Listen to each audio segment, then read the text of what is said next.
Wow, these special effects are amazing. I have weird memories of strange beings from another place. Aliens. I guess I've just got to try and remember what they look like. That's what we're doing in this video. You clicked on them, you know what this is. Aliens don't come in one form, they come in many, and they've been in all sorts of media, from movies to TV shows to games, and in this video I'm going to see how accurately I could remember some of the most iconic aliens. This has been given to me by my team, and we'll see how I do. This video is brought to you by my alcohol marker masterclass and the Color Quest coloring pages, now available on the JAZZA'S shop and discounted in a bundle. More on that later in the video. So let's get started with Little Green Men from Toy Story. They're the little green squidgy toys in the claw machine. I just remember them all going like, ooh, the claw. I feel like they're from the same universe as Buzz Lightyear and Zorg. Zorg? Not Zorb. Zorg. Zurg! Not Zorg. Definitely don't remember their arms or hands being used a lot. I feel like the army soldier things with their feet, I feel like they just sort of had little arms that just sort of stuck out with little hands on the end of them. In fact, even the hands were not highly mobile from memory. Pretty sure they had like a collar because they were in like space suits. I'm literally drawing an egg in a spacesuit. I feel like they had like little suction cuppy feet. Just again, really little squidgy, waddle around feet. 3 eyes, I distinctly remember 3 eyes. That feels pretty good, with a wide mouth, which I remember when they go, ooh, it sort of rolled across this line. And I think their eyes are like embedded in their head. And I'm pretty sure they had antennae. I think that's it. He's leaning forward a bit. Let's adjust his posture. And I feel like there's got to be some more detail to the suit, like some sort of star logo thing rather than a triangle, because I feel like that's very Star Trek. I feel like they have like a star. No, that's too woody. Maybe they're just like this. I think that's my guess. All right, let's go with that. Now I wanted to render my little Toy Story alien as three-dimensionally as possible to really feel like it fits in Toy Story. I start off by really lightly erasing all of my sketch work and then re-sketching everything in a really light alcohol marker, which will basically disappear and fade into my blending, which I'll do later. Now I'm pretty confident they have a sort of yellowish green skin. In my first test I had a light yellow trim to the jumpsuit and a fairly light blue, which really just felt like a Fallout jumpsuit. So I went with a bit more of an orange gold and darker blue and a touch more blue to the skin, and I felt like that was pretty close, but it did make me feel like maybe I'm off. I don't know, I gotta go with my memory here, and this is what I remember. And so section by section I fill in my little green alien, starting from the lightest colors, working my way to the darkest colors, going back and forth between the markers and blending to get a really nice smooth effect. Now, it can be tricky to make something look 3D rendered when you're obviously working in 2D, but I honestly feel like I did pretty good here. The blends are really smooth and satisfying. I love the vibrant colors, and it all works together in a way that makes me feel like I at least got very close to the original design of the Toy Story aliens.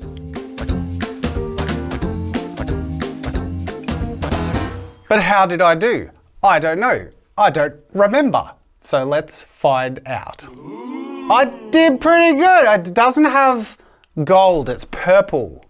And it does have a symbol. They have 1 antenna where mine has 3. Pick number 3, my lord. My body's a little chubbier, but overall I actually did pretty good. Oh, and ears.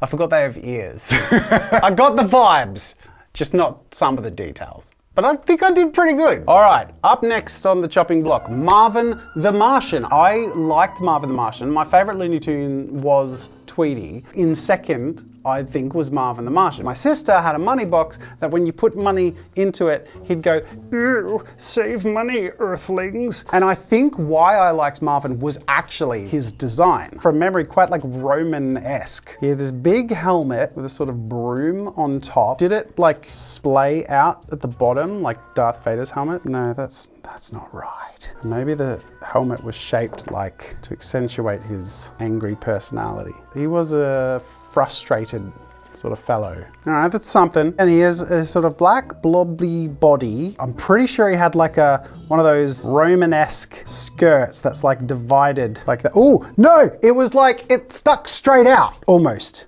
but it was like Romanesque. And he had these thin little legs and these Looney Tunes-esque long, floppy feet. Let me know in the comments if you agree Marvin the Martian was underrated. And I'm almost certain that all Looney Tunes have these big white glove things. So Marvin would be no different, except he is holding a big, round, sort of squashy looking gun. That's the Space Thing design, just elongated ellipses ending in a circle, like the Tesla coils from Red Alert. What have I got wrong with the helmet here? Marvin, definitely round at the top. Was it like that? Ooh. That's doing something for me, like these front jutty bits, because one would come out and that's how you could see the silhouette of the face inside the helmet. That's doing something for me. I'm pretty sure that's Marvin the Martian. Now Marvin being a loony cartoony, of course I'll be putting in line work, working with my Tombow calligraphy pen, which is my favorite to get that sort of nice thick to thin line variation, which to me feels pretty Looney Toony. For his colors, I definitely remember his helmet being green, his body being black, his waist skirt think is red. I feel like there's blue somewhere, but I just don't know where, so I'm mainly sticking to the green and the red with definitely a sort of sandy yellow in the brush on top of his head. Same process here, but with less of a focus on that three-dimensional rendering and more of just smooth gradients in the different areas to get a really nice blended cartoony feel. I'm going for more Looney Tunes Space Jam rendering, cinematic vibe, complete with a nice edge highlight with a really cool final effect. And for good measure, I'm gonna put blue in the gun because I feel like there's blue somewhere. I'm just not sure where.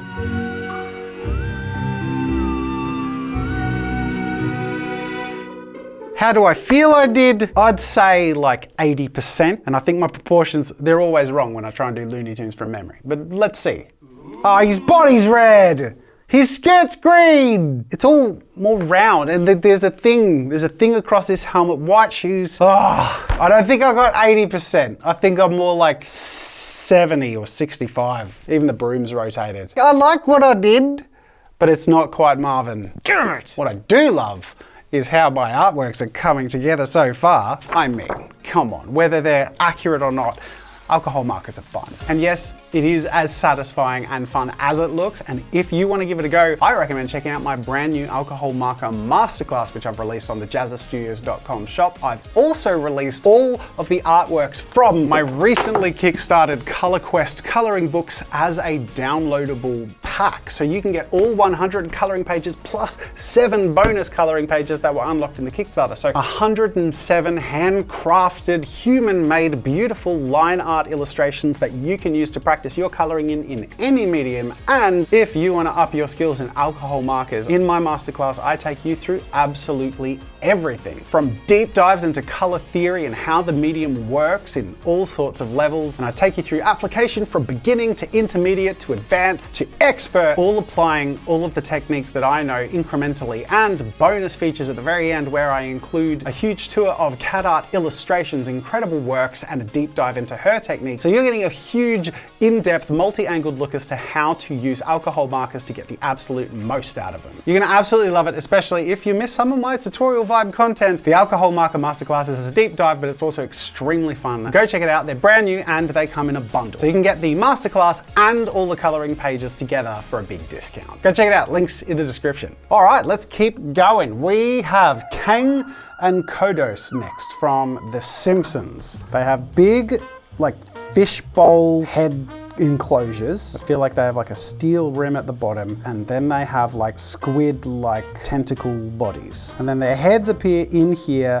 What do they look like? Well, the classic Simpsons look, okay, let's just draw a Simpsons character. Overbite with a little lip and a neck and an ear, funny hair, or like Bart or whatever, Do they look like pickles in here? Do they have the classic Simpsons overbite, maybe like one of those lippy ones? And they were always like angry, but I'm pretty sure they don't have noses. Like Marvin, I just have these memories of a specific saying from my specific experience with these aliens, which my experience was primarily the Simpsons cartoon studio, which I actually revisited a few years ago on the channel. And these guys had very few lines. And the one I mainly used was, "We demand a gift." So that's what I imagine them saying. Do they have ears? Maybe they have like the little Shrek. No, that's just Shrek.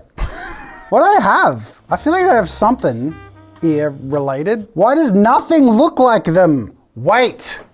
No, that's terrible. I think I got as close as I can get, and there's two of them, but I think they just look exactly the same. Something very obvious and serious I'm not getting. I don't know what it is.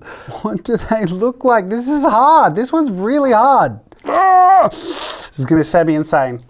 I've just got to pick a lane and stick to it. It still feels off, but I'm gonna go with it. That felt like a revelation. Now, despite my lack of confidence in the design, I think I'm reasonably confident in Kang and Kodos' colors. I think they're green. And now that I say that, maybe they're purple. I don't know. And also, I don't exactly know how they differentiate from each other because in my memory they're identical. But for now, I just vary them very slightly in their greens, with one of them, I don't know which is meant to be which, but one of them is slightly darker, earthier green, and the other one being a little bit more of a mid/light. Again, pretty close in tone. And then purple for under their tentacly tendrils, and then filling in the various color details everywhere. Speaking of differentiating them, I actually decided that maybe they had fangs. Maybe that was a detail I was missing. So I went in and added fangs, and also decided that maybe they point in different directions. That's a way we maybe differentiated them. I have no idea, but I've gone with that because if I decided I'd at least do something like that. The results, I'm pretty happy with it. I think I surely got reasonably close. Surely? Let's see. Oh, okay, well. No purple, definitely green, one eye. And they have fangs, and they have ears. I think I assume aliens don't have ears.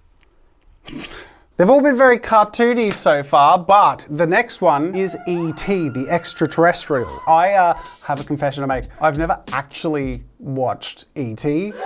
So this is one like everyone knows E.T.'s design. Do I? I don't know. There's iconic shots like the bike in front of the moon. Well, I'm pretty sure his eyes are like further apart. I'm gonna go smaller because I've gone everything's been a cartoon so far. This isn't feeling right. I feel like there were lines, like lots of wrinkle lines above the eyes. In fact, maybe it was like a box. Maybe like the front of the head was like that and the head sort of goes back, because I remember there being like a big back head thing. E.T. phone home. That ain't it. Whatever's happening, that ain't it. This is hard, guys. Really quite difficult. Things feel like they would be so much easier because they're so iconic and we know what we remember about them, but you go to put it down and it just ain't it. Yeah, maybe a bit more texture. Oh, the change I made to the eyes to make them a little bit more human, that seemed to help. I feel like that's pretty good. Okay, I'm gonna move on from the head. Let's see what else we got. He's got one of those weird thin fat bodies. Like you can see his ribs, like in his collarbone, but he's got a belly. Ooh, and he definitely has like really short, waddly legs, long arms, and really long fingers. So we've got to do that classic E.T. phone home thing. He's got the finger up and like club fingers. That's it. That feels bang on. Oh, I feel good about this one. Oh my God. I think I got it. I think that actually feels pretty accurate. Oh my God, I think I nailed it. Let's just move on to a little bit of line work and then color. Now, E.T., the extraterrestrial, obviously a puppet in the classic movie, which I've never seen. And I want to capture that vibe and not be as cartoony as some of the others by, once again, erasing that line work to near invisibility and resketching everything in a light alcohol marker. Starting off with a light peach and then from there working in earthier colors all the way to a darker shade and blending to create this memory that I have of a bit of a clay-like color for skin. In my memory, it's sort of like a taupey, murky, muddy, muppety tan color. I don't know. Little hints of pink here and there, just trying to blend it all together. It's not a multicolored design. I figured I'd go with green for the eyes, but otherwise he's just a big blobby tan boy. I did have a nice little pink gradient to the finger and fanned out a nice subtle golden glow, which when it dries lightens up to be a nice little allusion to that childhood magic. How close was I? I I'm not super confident in this one. I'm pretty confident on the color. Oh, bigger eyes. Bigger eyes than I remembered. Smaller mouth. More eyes on the face. But otherwise, I think this is one of my closer vibes. Just some of the facial proportions, but everything else actually feels pretty good. Feels pretty ET. Okay, all right. I'll take a little win when I get one. Let's keep this party rolling. Up next, we have Roger the Alien from American Dad. I'm pretty sure that Roger the Alien is very inspired by E.T.'s design, but also just the gray alien design. Let's get loose proportions. So head, body is like long and like really stout at the bottom. And in fact, I think his legs are just sort of part of this big blobby body, which is really wide at the bottom. And his head's really, really big because he's got big brain. Pretty sure like the forehead goes over and into his eyebrows. And I don't think he has resting angry eyes. I think he has resting open eyes. Does he have a shirt by default? No, he doesn't. I think he's naked. I think his head goes up and then out. I feel like he's a bit of a loud mouth because I feel like that mouth is a big part of separating the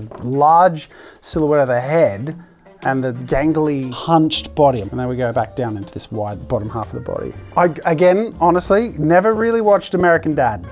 Not really my thing. If it was Aussie bloke, why do I feel like he has like a Hawaiian shirt? No, I think that's the dad. I think that's the American Dad. He's like a pink, no, maybe that's Quagmire. It's all getting mixed up in my head. There's something off, but I'm not familiar enough with American Dad to care. So I'm just gonna go with this. Now Roger is gonna have some nice, clean, thin line work. None of that thick to thin, because I know, especially with the modern cartoon styles like Family Guy and American Dad, it's all just really simple, clean lines and simple, flat colors. And I recall, what's his name again? Roger. I nearly call him Greg. I recall Roger having sort of light gray skin, because he's a gray alien, as they're known, and I really recall not much else. I've gone with purple for the shirt. Something festive and summery, I don't know. Less confidence in this one. He's not wearing a shirt. Not bad. Not bad. The eyes further apart on the angle. The grey is a little earthier. I actually think I did a pretty good job with the vibe. I just feel like my version is from a different cartoon, whereas having more of an existential crisis. All right, up next, Yoda from Star Wars. He's hobbly, he's got an overbite, he's got like a hunchback, and I recall his little hands with his cane. Ears, are they sideways? All right, that's doing something for me. Squinty, lined eyes with an overbite, and I have a very wrinkly lined face. Something you must feel like he's got a nose of some sort. It must be really subtle. Nothing is gonna look like Yoda, but what is he? He has a very specific look. I feel like his ears must be more like slumpy, like they're falling from age and weariness. They're like turned over slightly. You can see the top of his ears like that. That feels like it's doing something, and he's got a lot of like stray hairs, 2 clawed fingers, but otherwise he's just got like super long robes. So I don't think we see much of his body. I'm pretty happy with this Yoda. Maybe it needs more ear hair. Yoda's skin is definitely foundationally green, and like with some of my other more puppet-based ones, I've opted to again go for the less lined approach. But after I've put in a bunch of layers of the skin and worked in a little bit of subtleties of some peaches and blues in amongst the green, I do come to my little line work pen and subtly work in some lines around the most carved out areas of the face, specifically the eyes and the mouth, and a little above the nose. His robes I've kept simple. I definitely recall them being sort of like Hessian-y when he's sort of limping around his little cavern with Luke. So I've mainly lent on somewhat desaturated, earthy colors. The other thing I recall is him having wispy, light or white hair. Now, this was maybe applied a bit too heavy-handedly at the end of my piece here. He ends up looking a little too headed of hair, at least thickly in one spot. Maybe it's a little more Einstein-y and wispy and laid, like spread out, but regardless, I think my execution is pretty good. You look at him and go, he tried to do Yoda, so you know that means I'm in the ballpark. But how close? Oh, I missed the head. He's got a forehead with almost like dinosaur skin on the front of his head. He's smaller mouth. I keep going with these huge mouths, but he's got more of a small beaky mouth. Ah, dang. Not as close as I'd like. I feel like I did a Grumpy Gremlin version. Ah, whatever. You win some, you lose some. But we have one more, which I'm hoping to win. And it is the most alien of them all. The Xenomorph from the Alien franchise. Oh, all right. Let's figure out the elements that I know are there. It has a long cranium. The mouth sort of caves over a little bit there, but opens up quite wide. Lots of sharp teeth. Has a tongue that comes out and has its own little head with its own little sharp teeth. That's all very iconic. I don't recall there being eyes. God, everything I've done so far is so cartoony that going into this territory is very unfamiliar. We can start with the foundation of human proportion, like literally draw tall man and draw the suit around him. He's got those animalistic like hoofy leg things, and the tail I'm pretty sure is also an iconic part of the alien, and there's like a spine vibe, like a saw blade. I feel like there's like an overhanging rib cage. Clawed arms, which, how many fingers did the Xenomorph have? I think it's like 2. I think there's something very alien about 2 fingers. I think that's the core of the design. I might be wrong. I feel like there's a bit of an exoskeleton vibe in the sense that like we jut out in places where we would have bones, and it feels a bit like there's, you know, muscle and sinew on the surface, or maybe there's like a hook thing on the tail too. Yeah. I mean, I think if I showed anyone this, they'd be like, oh, that's supposed to be a Xenomorph, but how close can we get? Now I'm reasonably confident in my design direction for the Xenomorph. I mean, at the end of the day, it's very iconic and memorable, and I'm pretty confident I got most of it, but I want to get the vibe of the whole piece, the aesthetic of my final artwork as epic and xenomorphy as I can. So I'm going to do something a little different. As you can see, I've started off doing that same step of thinning out that sketch work and redoing it in some markers, but this time I'm actually trying a tip that I learned from Kat in the alcohol marker masterclass. She, in some of her astounding pieces, has in the background worked with a first layer of pure isopropyl alcohol and alcohol ink, which you can of course get in the marker refills. Now I've never done this with a marker colored in piece before, and it just seemed too fun not to try, and this I feel could be a really awesome foundational, like splatty crazy background piece to give the foundation of my Xenomorph, and also probably bleed over in some spats and splats that will go into the skin and help texture out what will otherwise be a potentially challenging figure to texture and render. I brought it back after it was dry, which really, honestly, doesn't take that long, especially compared to watercolors, and set about focusing on the Xenomorph. Now, I start off by redoing some of these outlines because I've almost completely lost some of the illustration here, but have no fear. When you learn to trust how alcohol ink and alcohol markers work, you know you can work back and bring back and push and pull a lot of the material you've already put down, even though at the moment it's all very splatty. As I start working into colors and details and depth, I'm going to be able to bring that Xenomorph out, no problem. This was a much more gradual process of coloring in because I know that the Xenomorph is pretty much black, and I wanted to work in a mix of mottled colors that would be sort of appearing through the skin, giving a bit more of a fleshy, a slightly translucent feel under what would also eventually be quite dark on the surface. By working with mixes and going to and from purples and blues and pinks and back again, and then also layering in grays to build up the darkness, slowly but surely I shaded and textured and worked up my Xenomorph skin to create a really contrasting and alien vibe.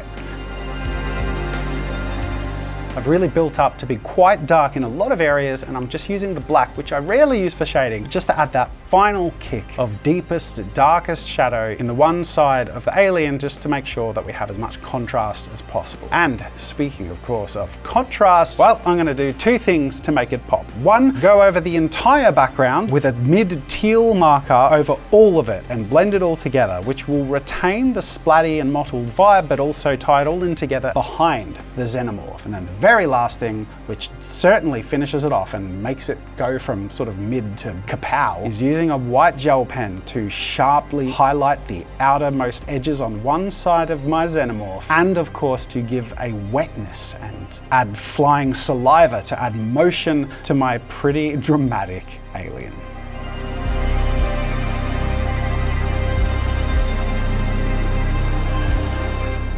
Of all of my designs, I am most confident in this, both in terms of accuracy to the original and in terms of the outcome. This is so fun, you guys. Like, honestly, I've worked with alcohol markers for over a decade now, making hundreds of artworks. I genuinely, absolutely adore the medium, and making the masterclass and working on this video really just reminds me how versatile and fun alcohol markers are. Go check out the masterclass. It's a huge support to the channel, made by humans, and of course, is an exciting step for you on your art journey to discovering and bettering yourself in mediums that are really versatile and very fun. So how did I do? The Xenomorph, pretty bloody good. Pretty bloody good. I went obviously a bit more dramatic with the presentation of mine. There's some shouldery stuff happening. There's like some bony, weird, like necky, there's some anatomical details that aren't spot on. I feel like I nailed the vibe. I'm happy with the vibe. So I'm gonna give myself this one.